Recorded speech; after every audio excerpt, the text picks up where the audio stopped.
Hello and welcome to this chess opening review of the Englund Gambit. This gambit begins with d4 and then e5.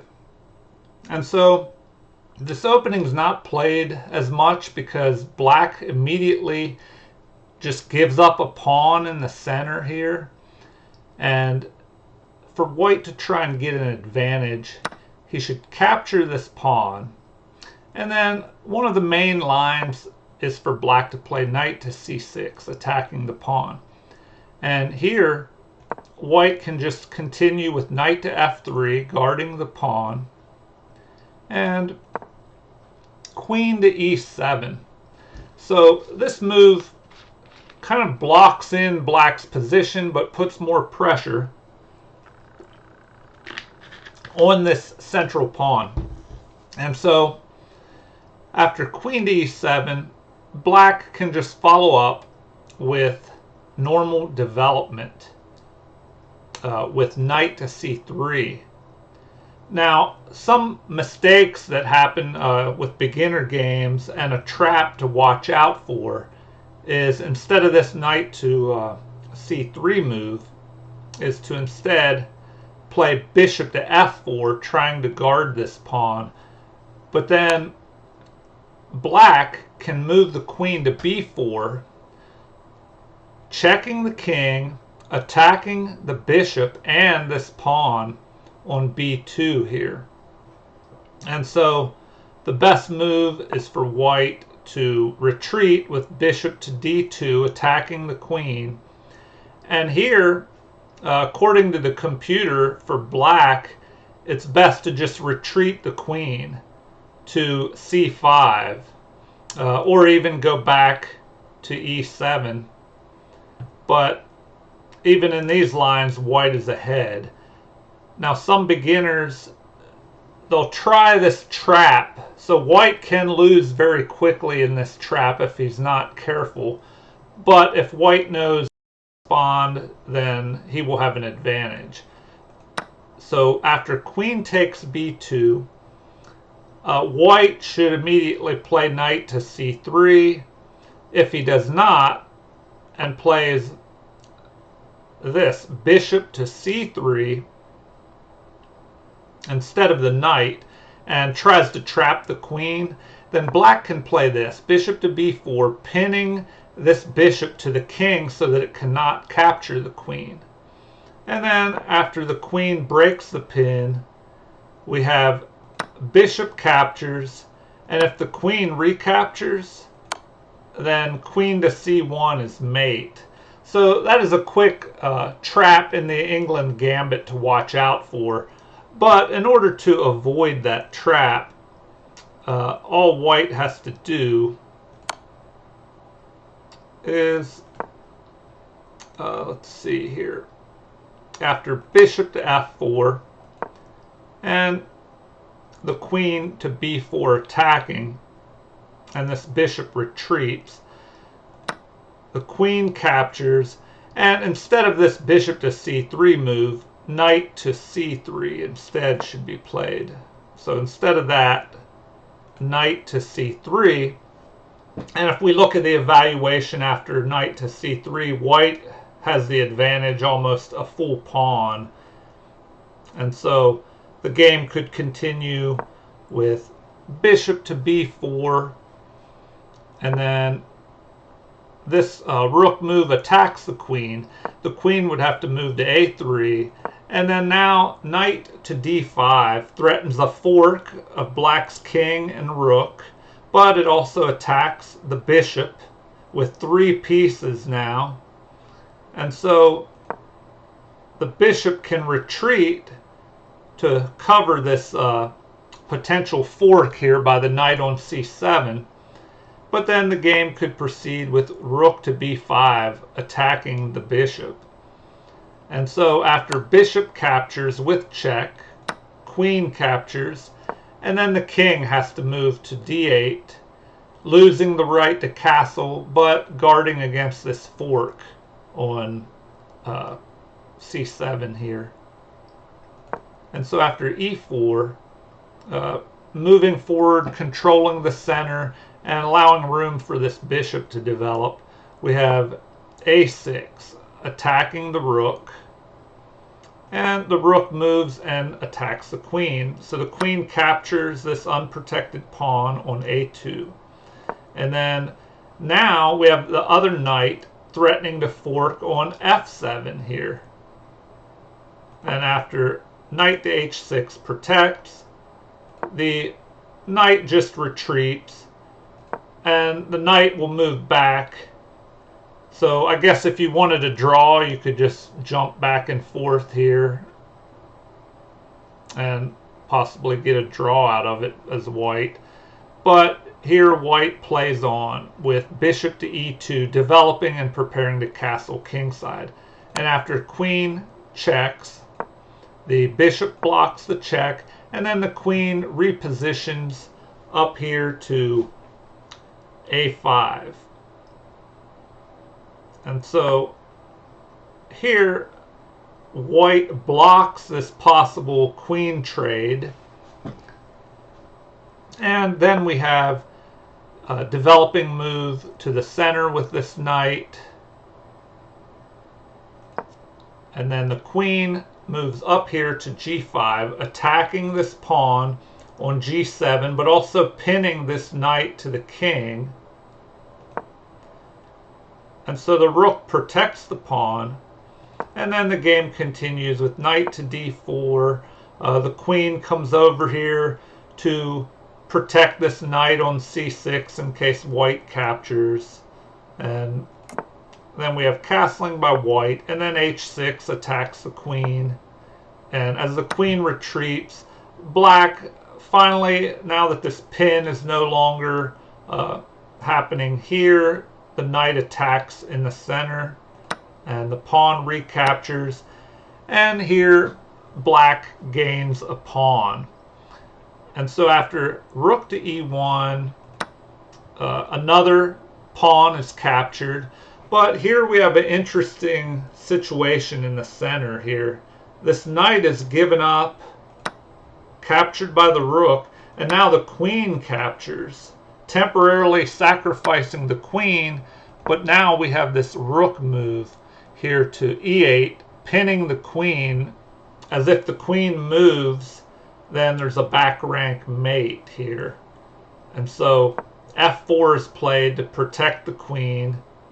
And after capture, this f-pawn recaptures on e5. And so now there's a pawn in the center, giving white some space. And now we have b5, where black will counter, grabbing space on the queen side, but also allowing this bishop an avenue to develop here on b7 and eye this long diagonal down towards the king side. And the game may play out further, but well, that's all I'm going to go over now, because in this position it looks like white is ahead by over half a pawn, but the material is unbalanced, although even. So here black has 3 extra pawns, but white has an extra knight. And so in this position, white should have no problem, but black does have this pawn majority over here on the queen side. So possibly a passed pawn, especially this a6 pawn, could march forward at some point and give white problems. But white does have this extra knight for these 3 pawns. And so this is an interesting possibility that could play out in the Englund Gambit. And so that whole variation was one possibility if bishop to f4 was played in the beginning to guard this pawn here. And so if we go back to the opening moves, d4, e5, white captures, and we looked at knight to c6 here. And after that, the knight plays to f3 to guard the pawn, and then the queen attacks. And so that variation was bishop to f4. But in this position, knight to c3 is a good possibility. After knight to c3, we have a capture in the center. A pawn pushes forward, and here we have c6.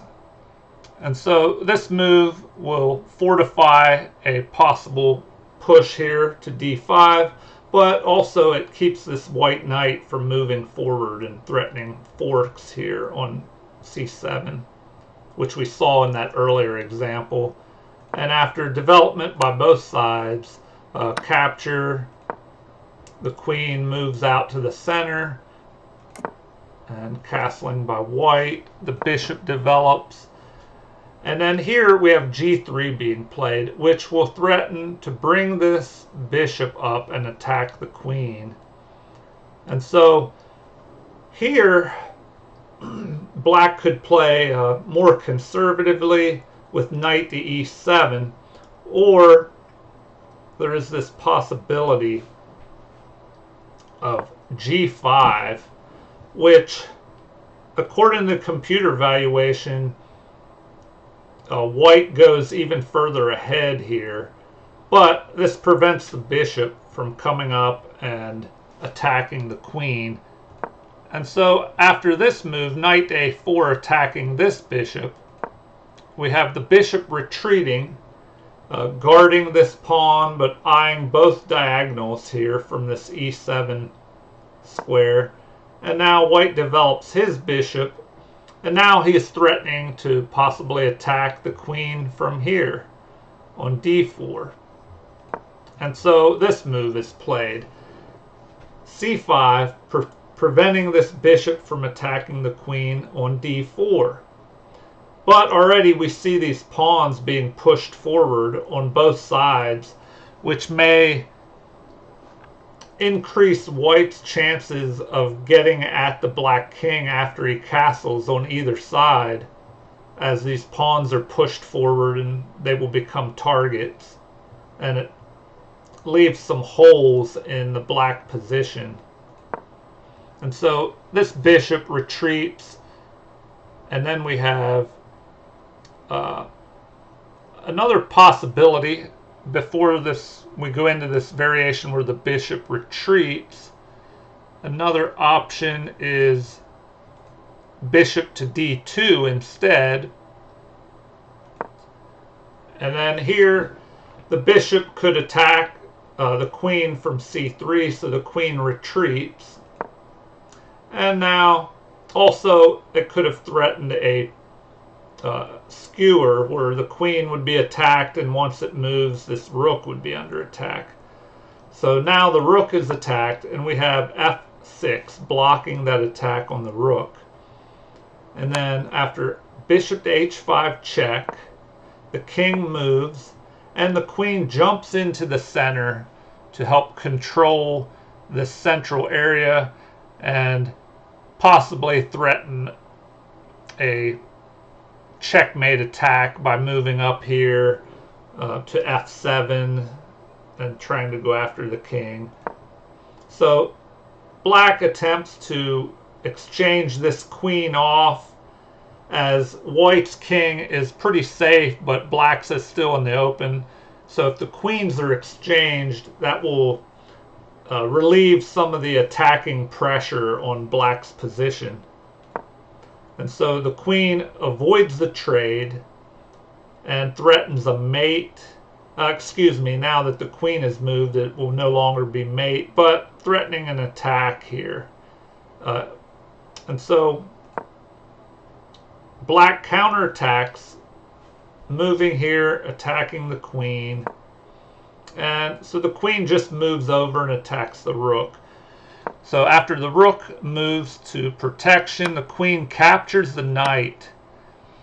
And now we see that white is definitely ahead in this position, +3. And so after e5, the game, in this position, black's king is stuck in the center. White has castled and his king is relatively safe. The evaluation gives almost +3 here, so white shouldn't have any problem winning this game. And so if we go back, let's see here. So after this position, another possibility was bishop to g2, and then the game could have played out like this: d6, protecting this central pawn but allowing this bishop to develop. The knight moves back to put more pressure on the center and also block this queen from attacking this b2 pawn. And so black develops his knight, and then we have f4, attacking the queen, capture, the bishop captures, attacking the queen, and so the queen is forced to move, and here attacks the white queen, threatening to trade off. And after a capture here of this pawn, we have the bishop attacking white's queen, and so the queen moves. And then the game could play out with castling to the queen side by black, e5, helping to guard this bishop, which is now pinned to the white queen. And after capture, capture, we have knight to e8, putting more pressure on this pawn.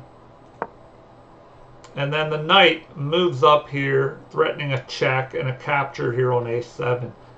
And after a6, we have check, king to b8, queen, threatening a mate here with the queen and the bishop.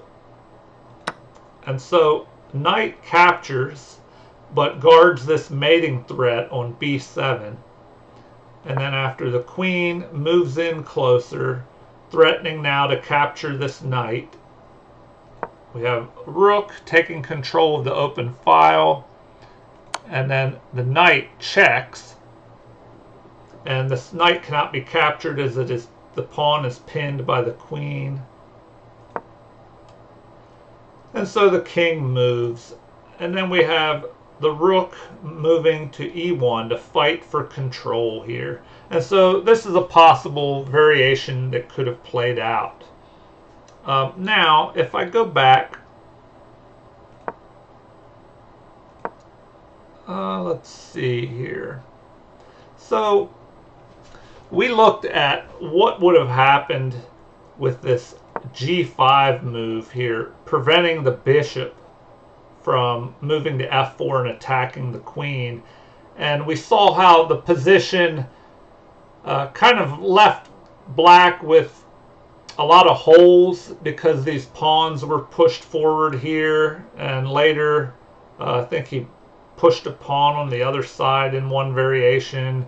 And so instead of that g5 push, here's what would have happened if instead we'd have knight to e7. And then this would allow the bishop to attack the queen. And then after the queen moves here to trade, white ignores that and just pushes this pawn forward.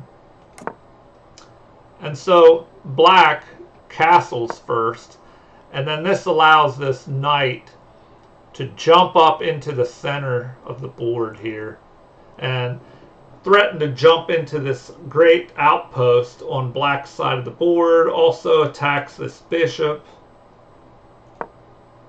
And so black counterattacks, moving his knight to attack white's bishop. And then after c3, attacking the queen, we have a queen trade, but this brings white's rook into the center where it will help control this half-open file here on the d file. and b6, which opens up room for this bishop on c7 to develop. And then we have a rook move, bishop retreats, which was attacked by this knight, but the knight jumps into this great outpost deep in black's position here. And so after capture, black will lose the bishop pair, but he gets rid of this troublesome knight. And then the rook recaptures, which by the rook capturing here, it puts a lot of pressure on this backwards pawn. And so this will be a problem in black's position going forward. And so here the rook is developed. This is as far as I will go, but black can develop this bishop, but he may have to reposition this knight back to defend this pawn. And so this will be an issue, this backwards pawn. And white is with the advantage here. We see the computer evaluation is plus 0.64, so over half a pawn's worth. And piecewise, looks like material is even, but white has the bishop pair, more space, and the pieces are more coordinated and developed a little bit better. So white should have the advantage in this position.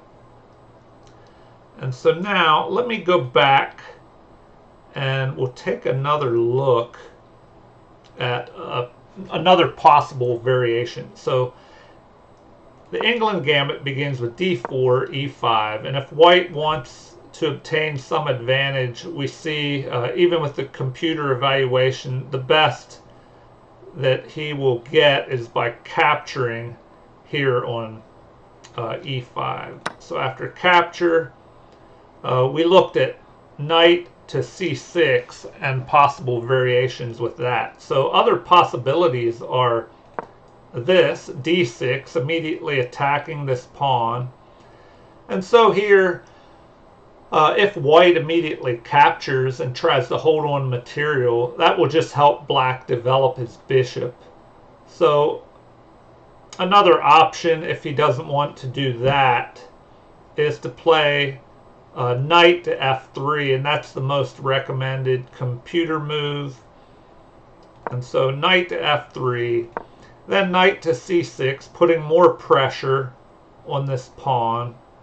And after bishop to f4, guarding, we have a pin, excuse me, not a pin yet as this pawn hasn't moved, but an attack on this knight. And so after capture now, grabbing this extra pawn, and the bishop develops with the capture, we capture the bishop, and not wanting to trade queens, black captures with the pawn. So black is behind in material now, and so he wants to avoid trades, because if he would have captured with the queen, then white could have captured and the queens would be off the board, but black would still have this isolated queen pawn. And so in isolated queen pawn positions, the attacker against this isolated queen pawn wants to limit the mobility of this pawn by placing a knight in front of it. And white would like to trade off as many pieces as he can, because in the end it will be harder and harder to defend this isolated pawn, as no other pawns can protect it, only pieces. And so it will become an easier target as more pieces are traded off. And so we'll see how this game develops here. We have e3, allowing this bishop to come out. And then knight develops, bishop, castling. The knight comes up to help fortify this knight. And the pawn moves forward. So when attacking an isolated queen pawn, the first thing you want to do is stop it from being able to move forward by controlling this square in front of it. You could place a knight on the square in front of it to stop it, or you could move this pawn up here to c6 to just block it from moving forward. As if it moved forward, then you would just get another free pawn. And so white does that. He moves here to c3. And then we have rook to e8. So another interesting point with isolated queen pawn structures is the open or half open files down the E file and the C file. And these are good files to put rooks on. And so white castles, this bishop retreats where it will probably come back to g6 and eye this open diagonal here. And now this knight has repositioned here to help control this d4 square where either knight will be able to jump into that spot here in front of the isolated pawn. And then the rook takes control of the other open, or excuse me, half open file here on the C file. So finally a knight blockades this pawn, jumps in front of it, and then we have this knight jumping into this outpost on e4. And that is another characteristic of the isolated queen pawn. It can allow outposts for your pieces. So the isolated queen pawn can become a weakness the longer the game goes on and the more pieces are traded off. But before then, that pawn can create good outposts, space, and attacking chances. So we see black has more space in the center here than white because his pawn is more forward than these two e3 and c3 pawns. And also he has possible outposts here. Although c4, a piece can be chased away with this b3 pawn move, but then this pawn could become weak on c3 as it wouldn't be protected anymore by a pawn. And so after rook to c1 to counter the rook on c8, we have, oh, excuse me, that's as far as I went in this variation. As here we see both sides are pretty much developed. White just needs to bring his other rook out. Maybe he will try and double up his rooks on the C file or place them on this D file to later go after this isolated pawn. And if we look at the evaluation, white is plus half a pawn here and shouldn't have any problems once again. And he is ahead that one pawn in material. So white should be fine here.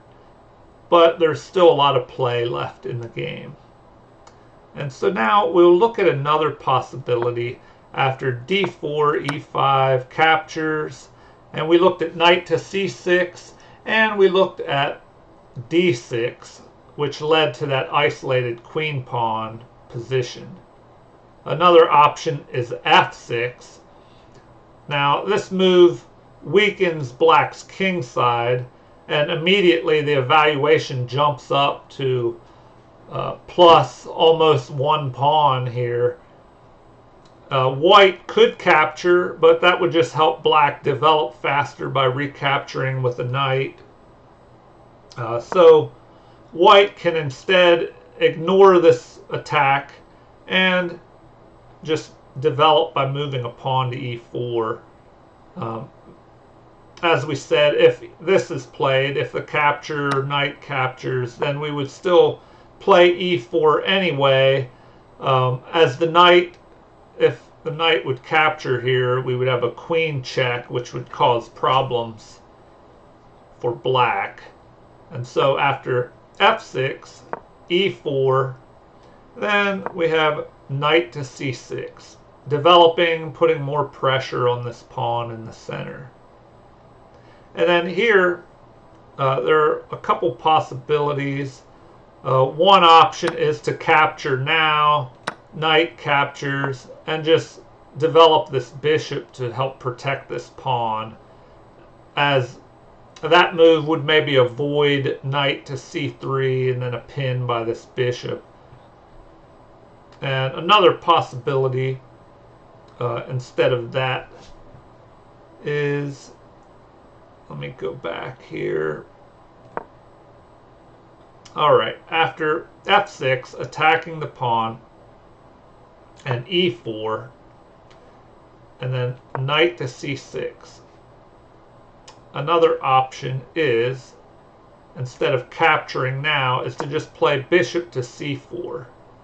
And then after capture, knight develops, and here white is still ahead in development, but both sides are moving rapidly, and this check is blocked by the knight, and so now the bishop is attacked. And so after retreating, we have a capture, queen captures, and then this move fortifies the e-pawn and allows this bishop to develop on c8. And so the queen comes up here to guard this pawn in the center. And then after knight to a5, the bishop is under attack. And so in this position, it looks like things are fairly even according to the evaluation. And so white is ready to castle kingside or queenside. Black could castle kingside and have a half open file for his rook. So in this line, it looks fairly even. And now I will go into another possible variation. So after, let's see here, if we go back to the beginning, d4, e5, capture, and here we looked at knight to c6, and we also looked at d6 and f6. So now we'll take a look at d5. So this is possible. White could capture en passant immediately, which would develop the bishop. And then after knight to f3, knight to f6, e3, we have castling by black, and then the bishop is developed and white is ready to castle on the king side. And after more development by both sides, we have knight to c6, and then a3 is played to prevent the knight from attacking the white bishop, and also it could prevent a check on the king here on b4 as well. And so after the queen moves, h3, preventing a pin on this knight, the rook is developed, so the rook and queen are lining up on the king on this half open e file, and so white castles, then b6 is played, and so this will let the bishop come here to b7, where it can attack down this diagonal towards the king side. And so the knight develops, and then this knight repositions to the center here, attacking this bishop. And so then we have b3, and so here this pawn is moved, so the bishop may move here and attack up the center towards black's king side. And after capture, taking white's bishop pair, white recaptures, but now has two central pawns. And white is not afraid to trade pieces off, as he is ahead by one pawn. And so as more material is exchanged off, that extra pawn could be an advantage in the endgame. And so the rest of this variation could play out with c5, helping to control the center, and then the queen moves here, trying to eye this open area, and also lining up on the king side. And now the bishop moves to attack down this diagonal, and white does the same, attacking up towards black's king side. And now we have rook at a to d8, trying to take control of the half-open d file. And this pawn pushes forward. And so here, if we look at the evaluation, once again, it's fairly even, even though white is ahead a pawn. It looks like black has these double bishops aimed down at white's king side. Once the position opens up here, white will be attacking with his bishop towards black's side, and now the rooks just need to figure out where to develop, maybe on this half-open file or into the center here. But this game looks like it's about even though white is ahead a pawn. So black must try and get some type of attack going, as if he just trades pieces off, he'll be behind that pawn in the end. Alright, let's see what other variations we haven't gone over yet. If I go back, and then we'll go back to the beginning. So after d4, e5, capture, we looked at knight to c6. We also looked at, let's see, knight to c6. We looked at d6, f6, and d5. And let's see, what have I not gone over yet? Another possibility, I believe, in the d6 variation, or sorry, knight to c6.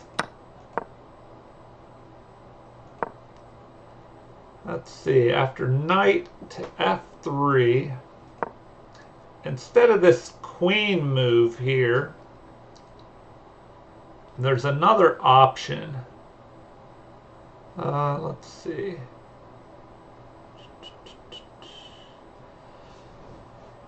Give me a second here as I find this. I had some computer issues and it may have been erased, but I believe there was another option with this move, knight at g to e7, the Englund Gambit. And so after this position, it's recommended that the best move here would be e4 for white. And then after knight to g6, the reason the knight was moved here is to swing back over to g6 and put pressure on this central pawn here. And so in this position, it looks like white has multiple options. Knight to c3, just developing a piece. Bishop to e3, developing. One possibility is queen to d5, helping to guard this. So we could look at that. Queen to d5, guarding this pawn. But then we could have d6. Oh, excuse me. d6. Wait a second to see what the computer recommends the most. So the computer's recommending h6 to prevent this bishop from coming up here and attacking.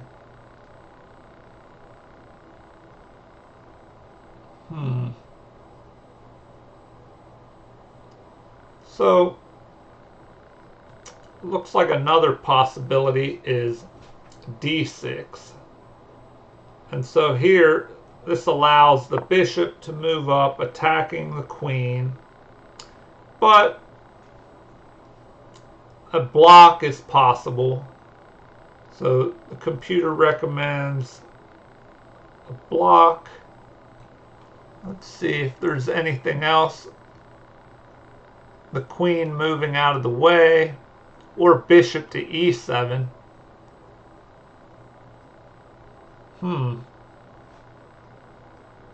So if we try the block with the bishop, then capture, and looks like bishop captures.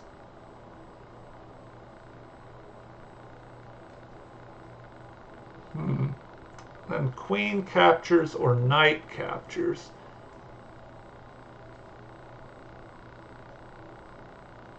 So recommended the most is this capture. And then if the queen captures here, knight to c3, black castles, and then looks like a3 is recommended to keep this knight from trying to come down and fork the king and rook. And so I'll play this out a little bit further just to give you an idea of what could happen in this Zilberman's Gambit variation of the Englund Gambit. Let's see. So here, looks like all these moves are about even, but let's say this was played. And now if knight to b4, white could castle here. And now this would trade off queens.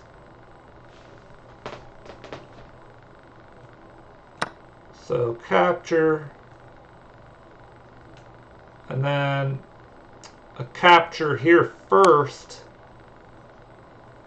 And then the pawn can recapture. So white has two pawns in the center now. And then the knight would capture here.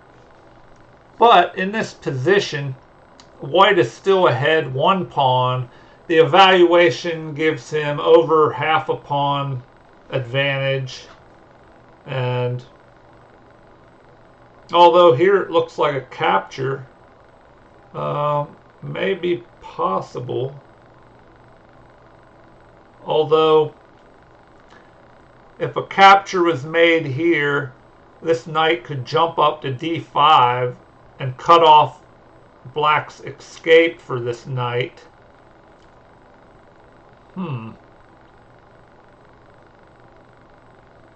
Although, this bishop could come down here and pin this knight. So that could be an interesting line to check out. Well, anyway, in this video of the Englund Gambit, I hope you enjoyed this. There are many possibilities. It looks like this gambit would be something black could play in blitz games or rapid games. White should be okay in longer games. White could run into some trouble if he's not familiar with this opening. It could be a surprise, especially in shorter games. So I invite you to try this out. If you enjoyed the video, please like and subscribe, and feel free to leave comments or suggestions. Thank you, and have a great day.